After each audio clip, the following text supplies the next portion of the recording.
On my CT.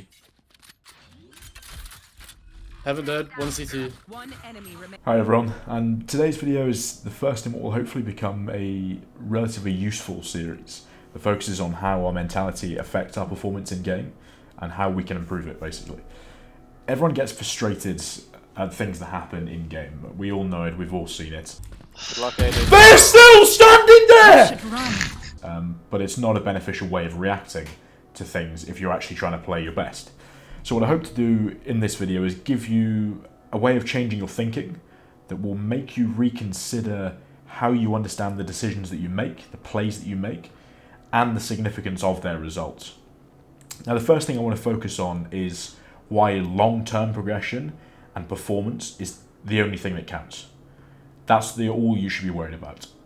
It's fine to measure day-to-day performance because you need to if you want to have enough data to actually build up a good understanding of how you're progressing over time. For example, I do it with my aim training, with my daily aim training. I have a spreadsheet where I put down all the results of all the different exercises I do each day. But you can't get caught up with how well or poorly you're performing on any given day.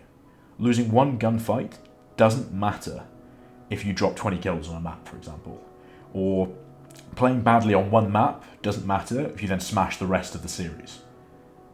Having a bad day or a bad tournament is fairly common, but there are too many things that are changing, too many variables, teammates' performances, the opposition's skill, the luck, for you to use one performance as a gauge of your current state of ability, your current level that you're at as a player, or a coach for that matter. You can only build a good picture of how capable you are once you've taken into account multiple performances in multiple different circumstances. Just as a scientist wouldn't use or test their theory on a small sample of people, and they wouldn't draw a conclusion from a test that was done with that weaker data set, you've got to use as many subjects as possible to guarantee as accurate a set of results as possible. And as a result, you can only look to measure yourself in the long term. Only long-term performance matters. Now, given that's what you should be worried about, you should be looking at playing in ways that are giving you the best results across that long-term period. It doesn't make sense to be doing things that work in the short term, but are actually detrimental to your long-term progression. Knowing whether a play or a decision is actually very likely to be successful is key to this. If you make a strong play, but it goes wrong, due to whatever happens, you whiff a shot, the opponent hits a great shot, a bit of util ruins the play that you're trying to make that you didn't see coming, etc. You can be reassured by the fact that it is actually a good play to make, and going for it was the right thing to do in that situation. You can have confidence in the fact that you know it will work in the future. If it is a high percentage play that is guaranteed to have at least a good probability of success, it's a good choice, it was a good decision. It's worthless being frustrated about the fact that you've done something good and it just didn't work out in this given situation or isn't working out in this given map. On the other hand, if you're frustrated that your play has failed, but it was unlikely to be successful in the first place, i.e. it's a play or a decision that's unlikely to bring good results or success across a long period of time, then you can just dismiss your frustration. It sounds easier than it is. Why are you saying But it is worthwhile recognizing how worthless being frustrated about something you can expect to go wrong, going wrong is. If you're doing something that's tilting you, you've got to work out, right, is that decision or that play that I'm making one that has a high chance of success over time? Or is it actually just one that's not working in this specific game? Then you either recognize that it's a good thing to do, just maybe not in the current game, or you stop doing it because you know it's not worth it overall.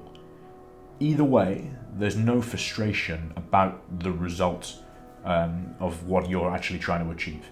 There's no room for being frustrated at the fact that somebody hit a better shot than you, or some stupid bit of util appeared out of nowhere and just something that's crazy, or that's Valorant, that's our game, things happen. If you're worried about it, understand whether it was a good play, because it brings good results over the long term, or not. If it was a good one, carry on doing it. If it wasn't a good one, don't do it. Another useful trick is changing how you understand your progression. If long-term performance is the only thing that matters, then you've got to measure yourself in the long term too. Now, the best way of doing this is using a moving average, or understanding what your moving average is. And that is just the trend of how your average, or how an average of something that you're measuring changes over time. So, for example, you could use a 3-month moving average of your cast percentage in scrims each week to measure whether or not you're increasing the amount of impact that you can provide for the team. Now, measuring your ability like this allows you to realise that being frustrated about one kill, or one map, or one series really isn't worth it, because it's likely to be completely insignificant compared to the fact that you're becoming far better as a player or as a coach or whatever your job is. It just doesn't seem like it until you look at things from a bigger picture and you take a step back and you look at how things you are developing over a long period of time. In the end, you can take confidence from accepting the fact that off days happen. It's normal, that's fine, but you know that you will be a much better player. For example, in a month or two's time, and at that point you will probably have completely forgotten about the off day that you're having. It seems rough in the moment. You can't live it as a montage. You have to live through it and learn from it, but you can take confidence in the fact that this is just a trough. There is going to be the peak that you're going to see, and understanding that measuring your performance and looking at it as a moving average trend is far, far more beneficial to you, and it's far more mentally healthy for you than just being frustrated at every single thing that's going wrong or going right. So in summary, frustration is incredibly common. You've got to accept that. I do it, everybody else does it. But only long-term performance matters, and that means you can reduce your frustration at the game in 2 ways. Firstly, play in ways that provide the best results over time. Secondly, only judge your current ability by how your performance averages are changing over time. Practicing this sort of mindset is hard. It is incredibly hard. It's about building good mental habits, and it does take time, but if you want to be better, you will put the effort in to do it. So I wish you all the best of luck, and happy to answer any questions about this topic.